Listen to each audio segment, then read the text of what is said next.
Hi, I am Zandria Guidry. I am a 7th grade English language arts teacher at Ruston Junior High School in Lincoln Parish.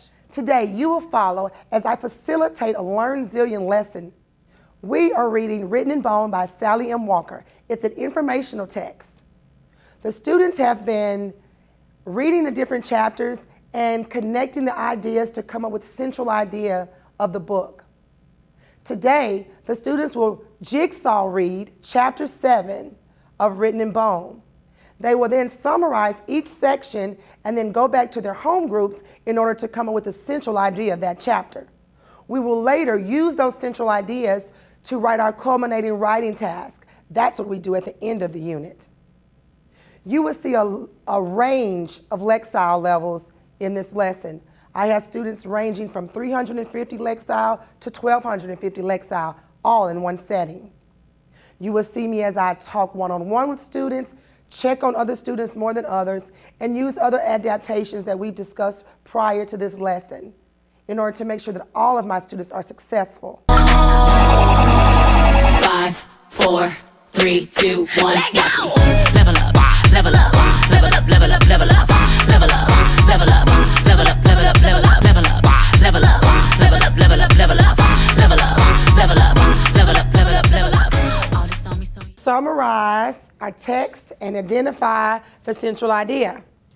Have you all ever heard of the jigsaw strategy? Okay, you have? Well, some of you have and some of you haven't. Jigsaw is where we're going to start off with your home group. Look at the people that you're with now. This is your home group, okay? You are going to have a jigsaw group.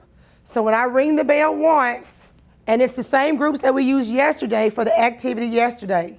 So you'll leave your home group, and then you'll go to your jigsaw group.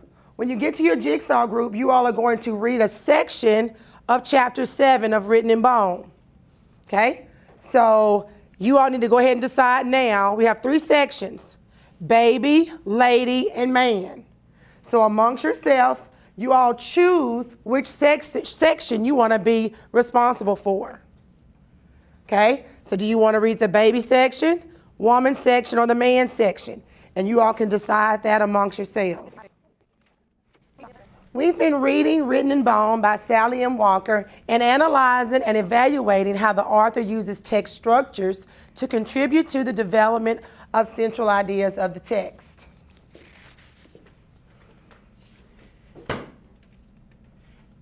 You're going to need your Written in Bone packet, your Written in Bone book, and in your Written in Bone packet, make sure you turn to your Analyzing Central Ideas chart, because you'll need that so we can refer back to our previous central ideas that we've decided on for the previous chapters. Right? Today we're going to jigsaw read Chapter 7 of Written in Bone. We will summarize the text. You will then go back to your home groups and present your summary to your peers. And then you all will identify as a home group the central idea of that chapter. So you're basically bringing pieces of the puzzle together to come up with the central idea of the chapter.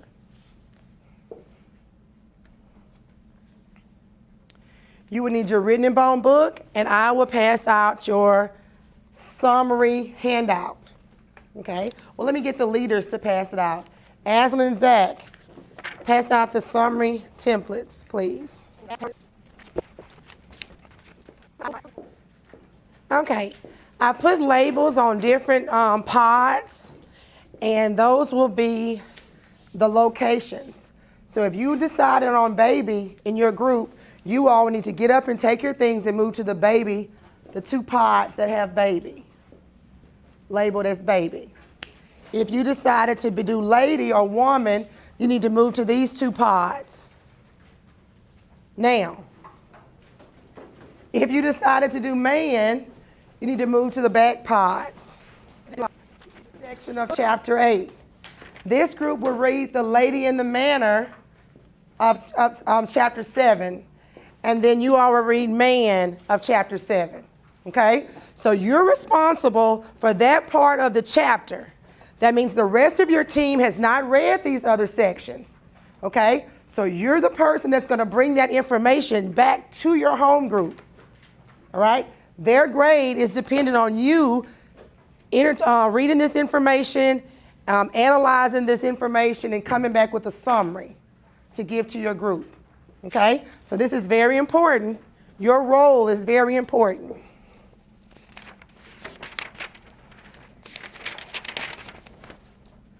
All right. So baby is pages 84 through 92. Woman or lady in the manor is pages 92 through 100. And man is 100 through 107. Okay? So today you're going to read chapter 7 in groups of 3. Well, that's your home group is groups of 3. Each person in the group will read a different section of the chapter. You'll summarize that section and analyze the vocabulary in the section. You will then come back to your home group and present that information to them as a summary. Okay? Once you get to your home group, then you all will put all the pieces of the chapter together to come up with a central idea. Any questions?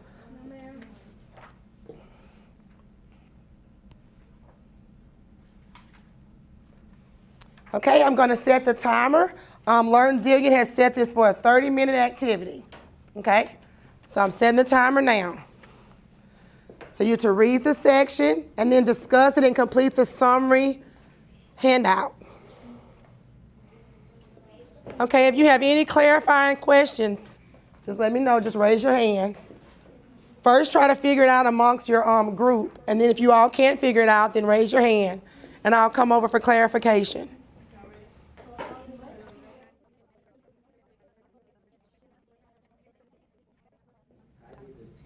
Okay, remember to identify vocabulary words that you don't know the meaning of. Okay?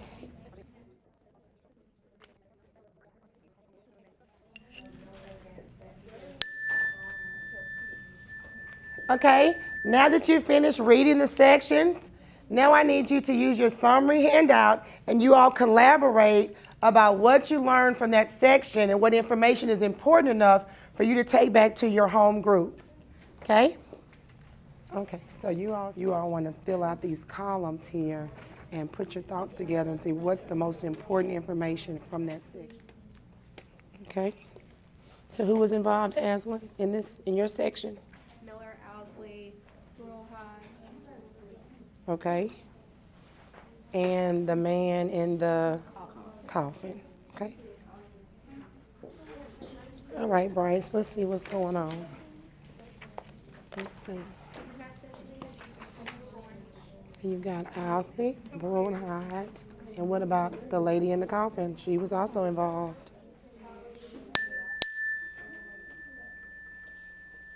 Okay, you can go back to your home groups now. Okay, with your home group, you're going to present your summary to your home group.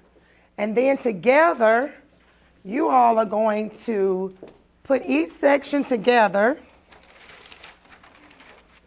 And you can use this, you all can write it in a paragraph form if you want to. You can make it as a graphic organizer. It's your choice. Okay? So you're going to put the ideas together, and then you all are going to present your findings to the class. Attention this way. Okay, make sure you give us your central idea and maybe give us some background information on how you got to that central idea.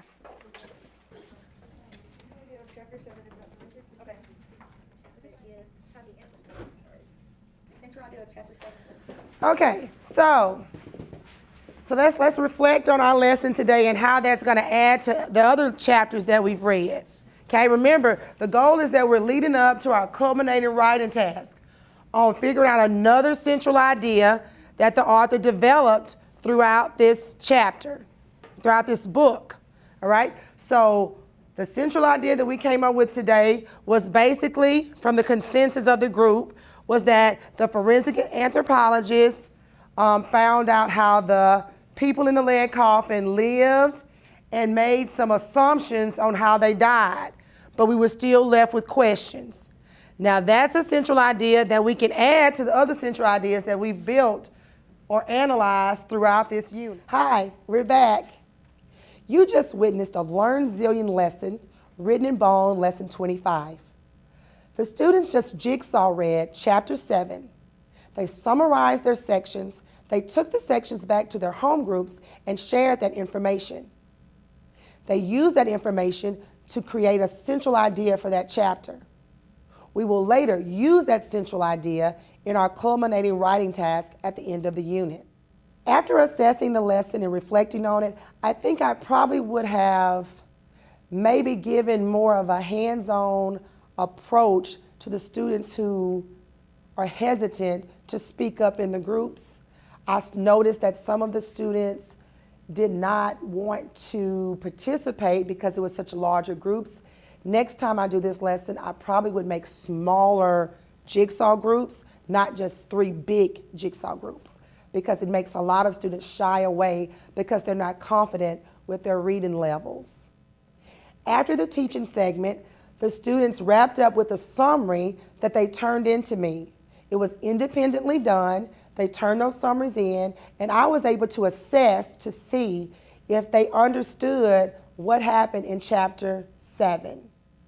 I think, as a professional, that one of the most important things as a teacher, educator, facilitator that I can do is to build relationships with my students. I make it my #1 priority is to know something about that student and able to talk to them and make them feel that they are the most important student in my classroom. And all 90 of them feel that way.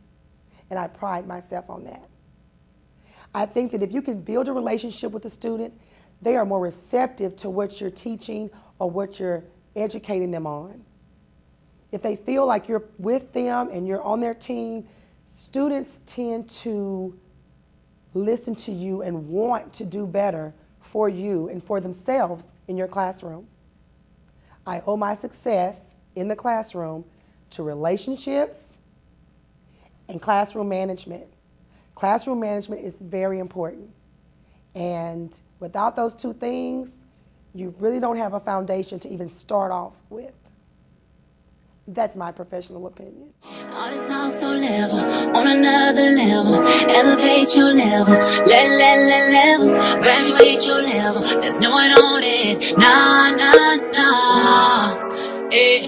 All this also level, on another level, elevate your level, level, graduate your level, there's no one on it, nah, eh. Level up, level up, level up, level up, level up.